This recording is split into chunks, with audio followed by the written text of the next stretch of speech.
Mi scuso per non parlare bene l'italiano, io parlerò in spagnolo piano così lo potete capire. Ringrazio a Stefano Gasparri l'invito per partecipare in questo seminario.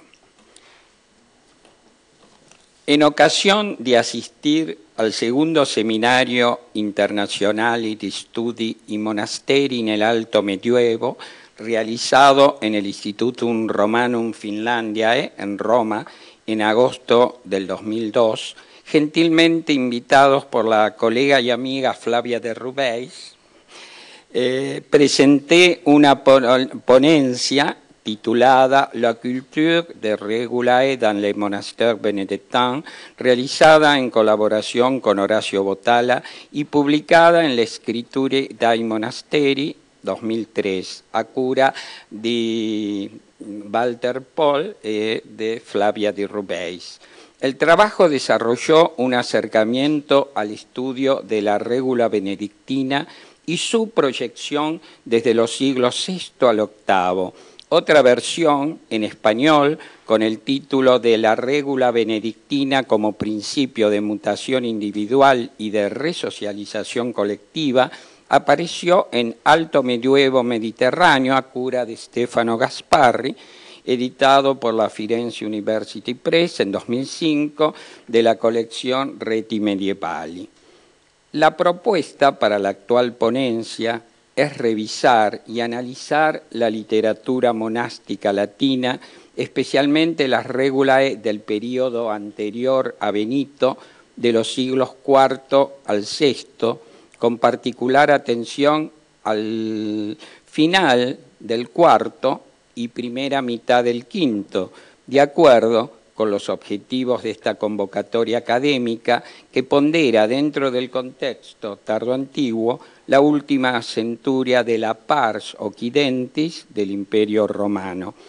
La pregunta es qué relación podríamos encontrar con el monasticismo, con el monaquésimo, en relación estrictamente al siglo V, porque la visión general es del IV al VI hasta la irrupción polémica de Benedetto, y la discusión que nos hemos planteado con nuestro colega fue una reflexión de la irrupción de las reglas latinas en la discusión cronológica, si irrumpen a partir del siglo V y su desarrollo, los sviluppo fino del VI. En clave historiográfica tradicional, siempre se habían reconocido dos polos de interés para la problemática que abordamos. Uno, la conversión ascética de la aristocracia itálica en los últimos decenios del siglo IV, y el otro, la misma regla benedictina. El primero pertenecía a los estudiosos de la época imperial, mientras que el otro se consideraba el punto de partida de los estudios tradicionales sobre la Iglesia y su espiritualidad durante el Alto Medioevo.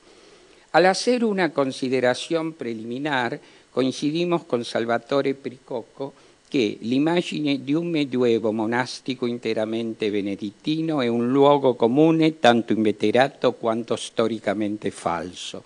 Esta representación ha seducido en particular a la historiografía italiana, que ha contribuido a fortalecer durante mucho tiempo el mito de San Benito.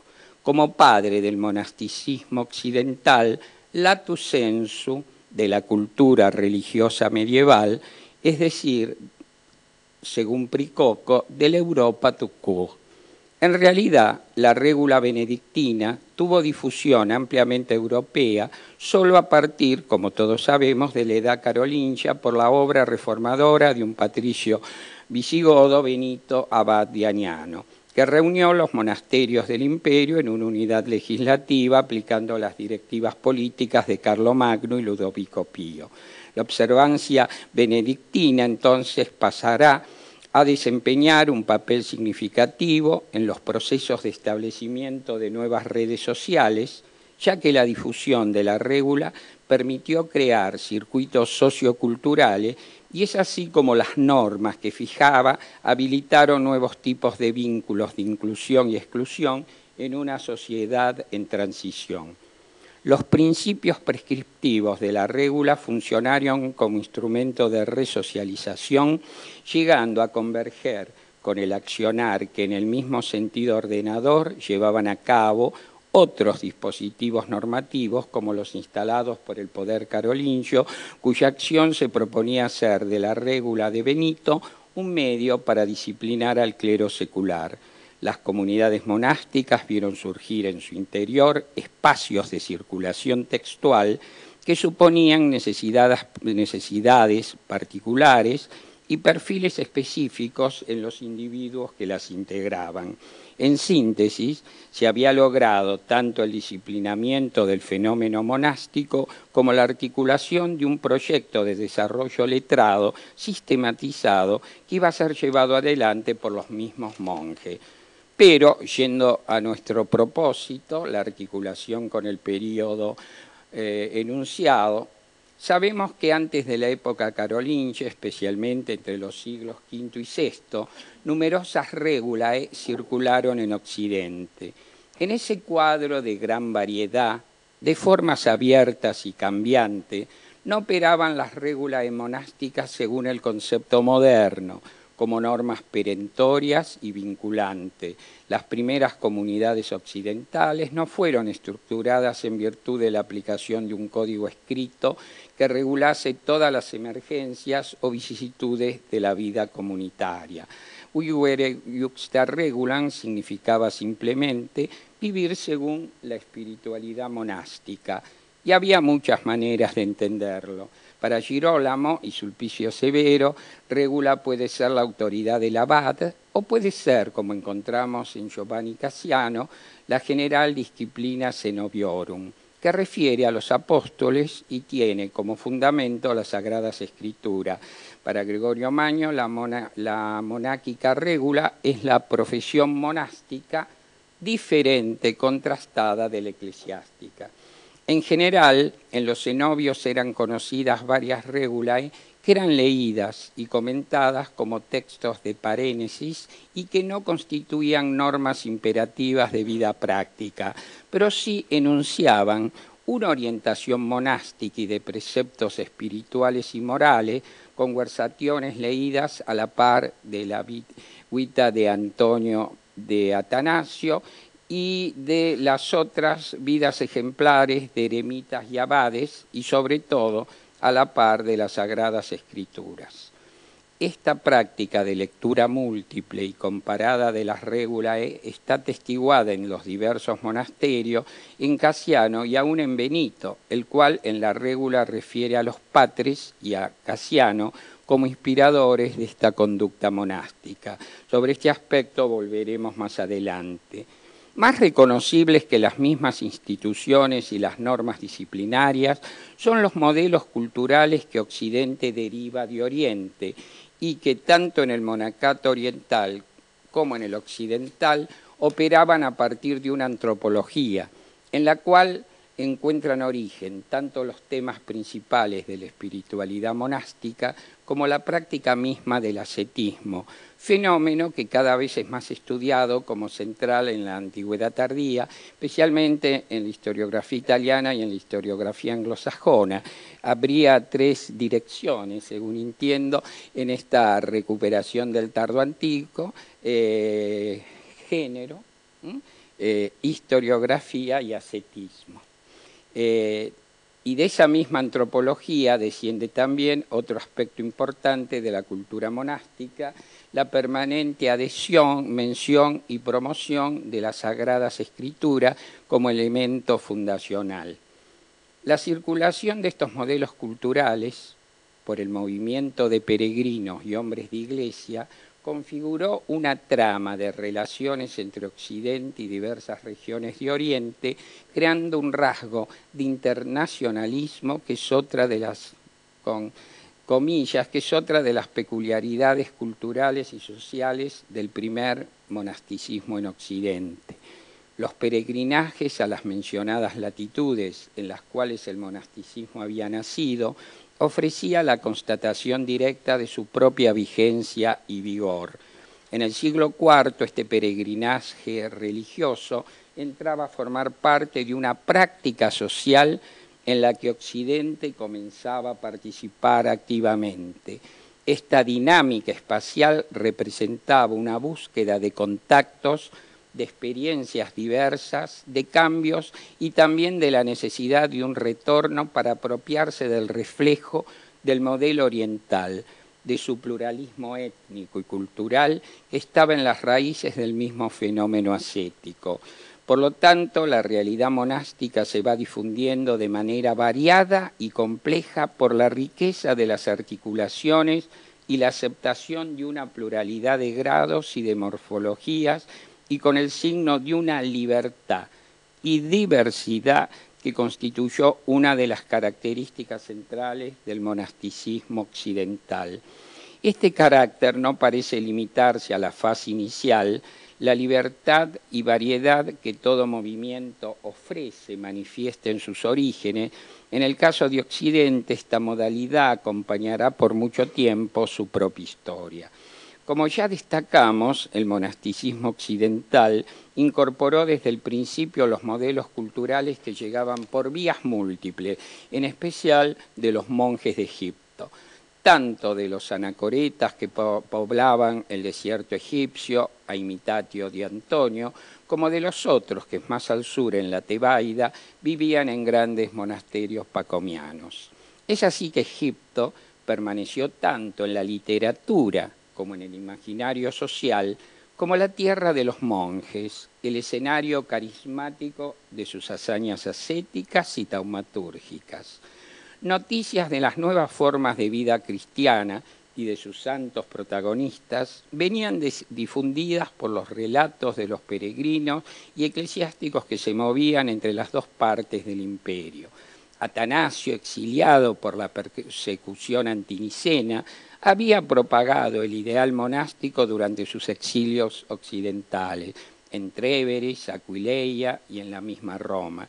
Recordamos que Aquileia, como una pequeña digresión, había reunido a diversos hombres de iglesia, entre los que se encontró Rufino y otras figuras importantes, que ensayaron formas de agrupación ascética totalmente informales que en muy pocos años se disolvieron y en particular Girolamo, que también se había involucrado, Rufino, hicieron sus propias experiencias individuales y en el conflicto en el que todos los conocemos.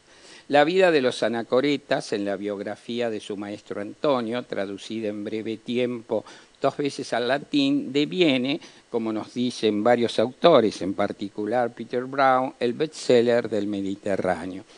En una carta a Eustoquio, compuesta en los años romanos, Girolamo describe el cenobium pacomiano como una comunidad perfecta, en la que se reza y se trabaja en la práctica ascética y en la modestia del comportamiento. Epístola 22:35.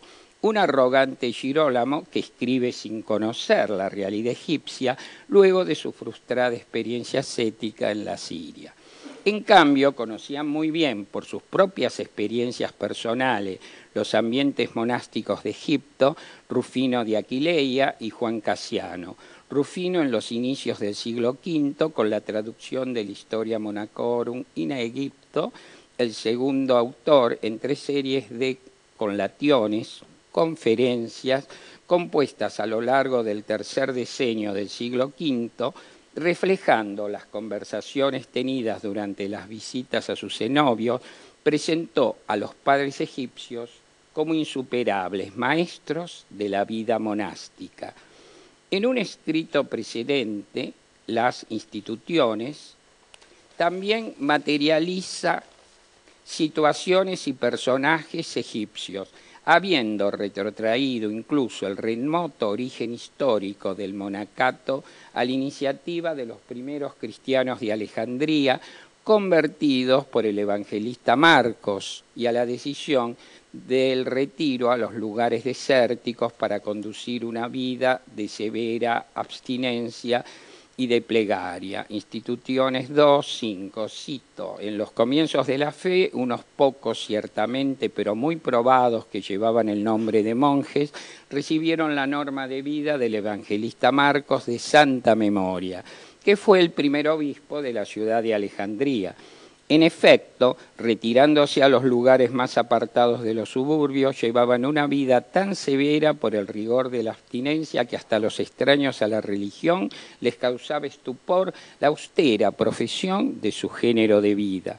Se aplicaban con tanto fervor a la lectura de las divinas escrituras, a la oración y al trabajo manual día y noche, que hubieran perdido el gusto y el recuerdo de los alimentos si al cabo de 2 o 3 días la debilidad del cuerpo no se los hubiera impedido. Fin. A los monjes egipcios se refieren no solo los modelos de espiritualidad ascética, también instrucciones y ejemplos relativos a la práctica cotidiana, a la jornada litúrgica, todos lo sabemos, a las habitaciones, a la indumentaria, a la alimentación, etc. En Lerans vivían en celdas separadas los santos ancianos que habían introducido en la Galia la emulación de los anacoretas egipcios, Euqueri de Lauderemi 42. Allí, y como en otros sitios del ascetismo provenzal, todo lo que pertenecía a las mores aegyptiorum aparecía para ser tomado e imitado y sobre todo para legitimar la ascesis local. En el caso de Euquerio de Lyon, llama la atención su fuerte idealización del modelo eremítico, puesto que nunca pudo concretar su deseo de visitar los monasterios egipcios. Pensamos, en estos casos, que se provocaba, pensando en Hayden White, un efecto de verdad a partir de relatos orales y de narraciones escritas recibidas, generadoras de textos laudatorios como el de Euquerio. Lo tengo, les evito la lectura, es de una ingenuidad absoluta, pero pensamos que esa ingenuidad tiene un marco ideológico, una manera de legitimar formas ascéticas que por el momento, para ese periodo, presentaban una gran desprolijidad y sobre todo una tendencia a la movilidad, la tendencia al abandono de estas precarias agrupaciones, cosa que todavía Benito, al recordar 2 tipos específicos de monjes, lo señalará. Otro ejemplo en que las morfologías egipcias concurren para enriquecer los modelos culturales a emular, a adecuar y yo pienso que a resignificar, lo encontramos en aspectos en principio triviales como la descripción del hábito monacal que Casiano detalla conforme a la costumbre de los egipcios. Pero la lectura del autor, una vez que lo frecuentamos, nos advierte sobre la superación de la descripción superficial para acceder a una interpretación mística del tema. El cambio de las vestiduras para él representaría el cambio de una mentalidad y de una conciencia. Pasamos entonces, según esta interpretación, de la transformación formal del vestuario a la profunda espiritual. Tenemos la cita que se las evito.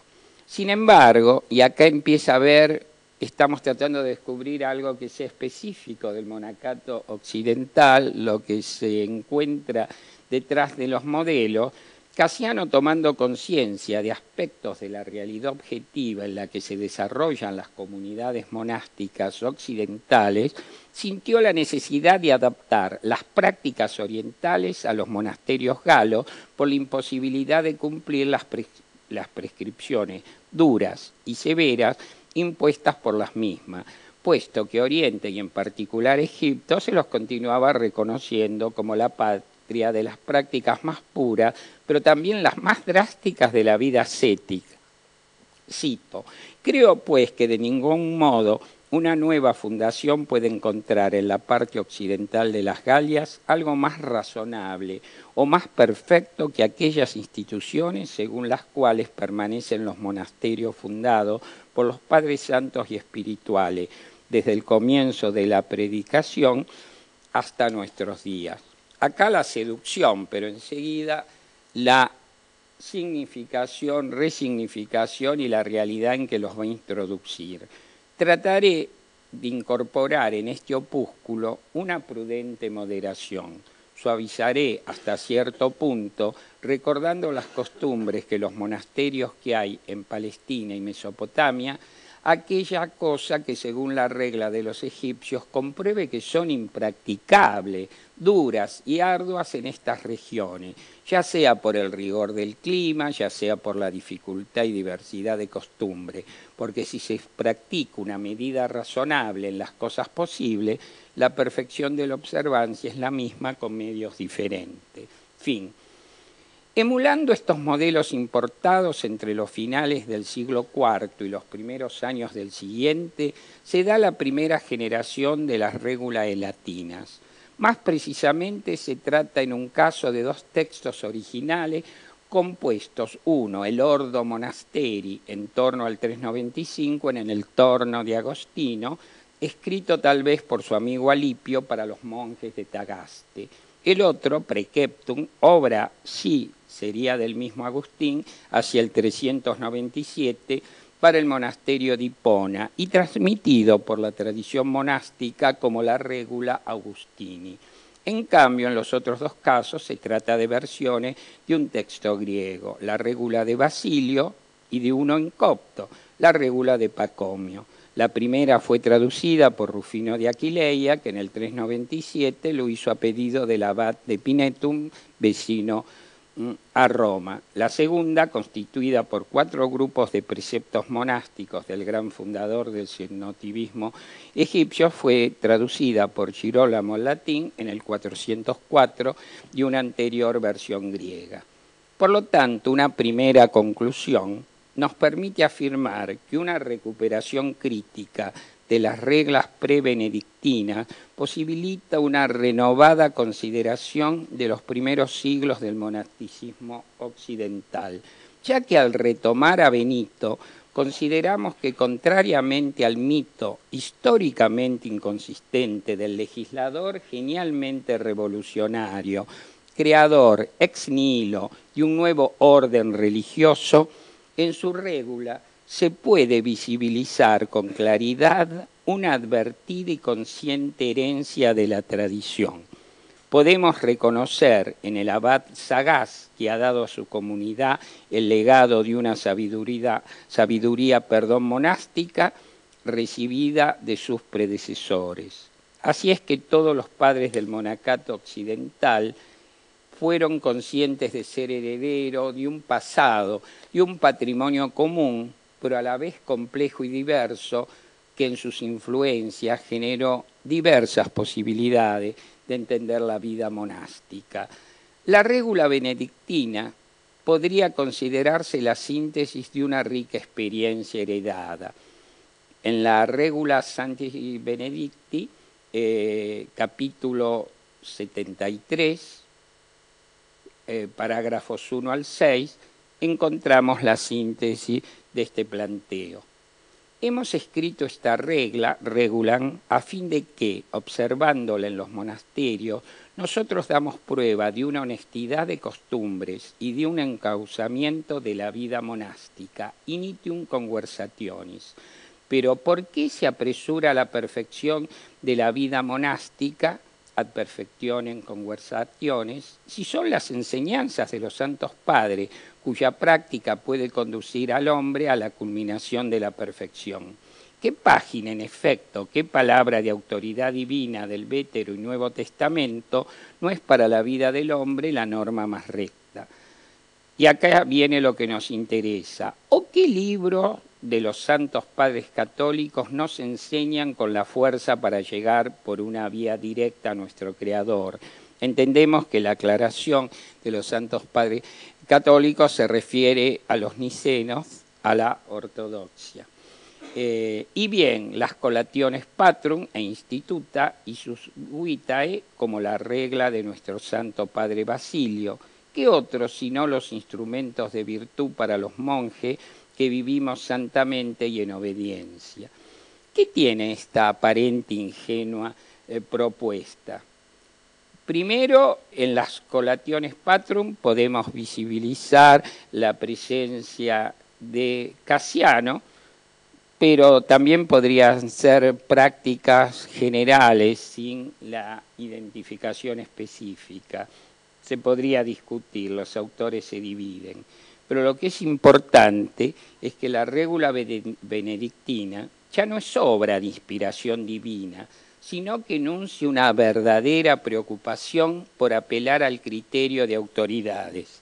Es posible que la realidad monástica contemporánea para la que se piense esta regula se habría alejado de los modelos antiguos, del pasado legitimador, y entonces la acción de Benito incorpora los modelos de sus predecesores.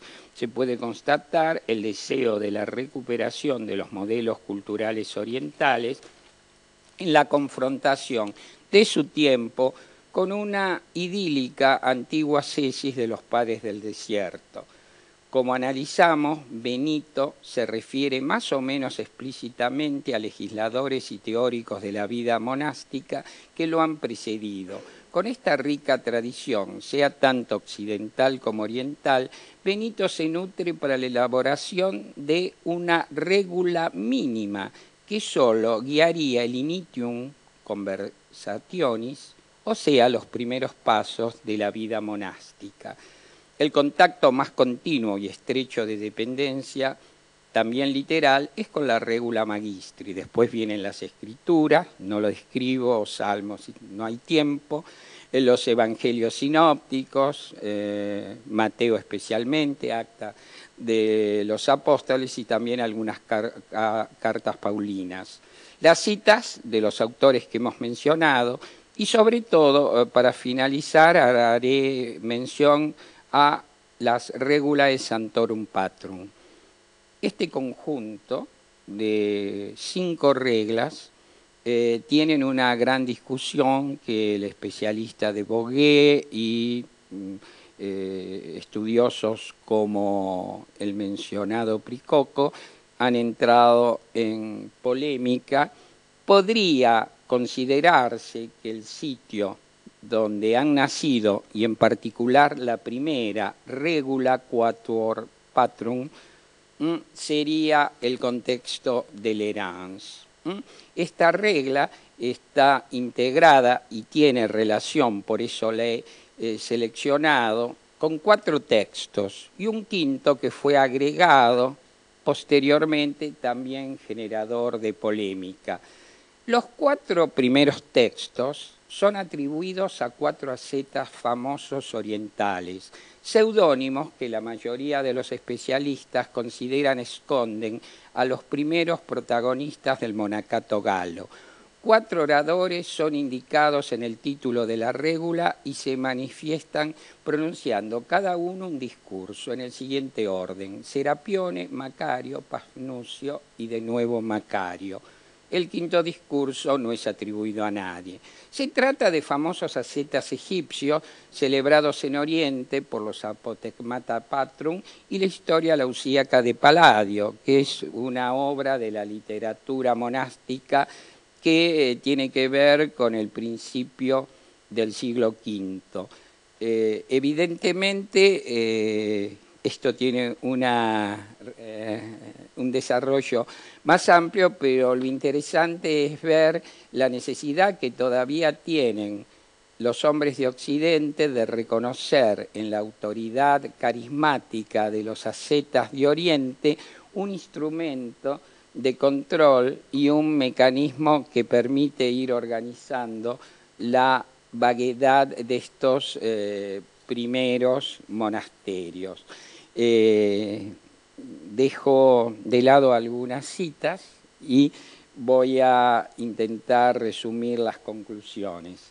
En este contexto de las mutaciones del siglo V, nos preguntamos sobre algunos aspectos de la problemática del monasticismo occidental en su proceso evolutivo y sobre todo nos propusimos revisar el uso de los modelos importados de Oriente como dispositivos de control social e ideológico, observando en su adaptación y resignificación fenómenos de inclusión y exclusión que caracterizan uno de sus perfiles específicos. Finalmente, en la larga duración, lunga durata, y en el amplio espacio occidental, emergieron tendencias y procesos de transformación dentro del lento avanzar de una búsqueda de una identidad cristiana y de formación, a pesar de la permanencia de los mitos orientales, de nuevos modelos y prácticas sociales. Podríamos decir, el pasaje de formas de gran libertad y variedad a una etapa regulada. Representaría el pasaje de las formas del primer monacato, irregular, diverso, complejo, orientalizante, al menos en los modelos expuestos, a las morfologías específicas del organizado cenobitismo medieval. Gracias.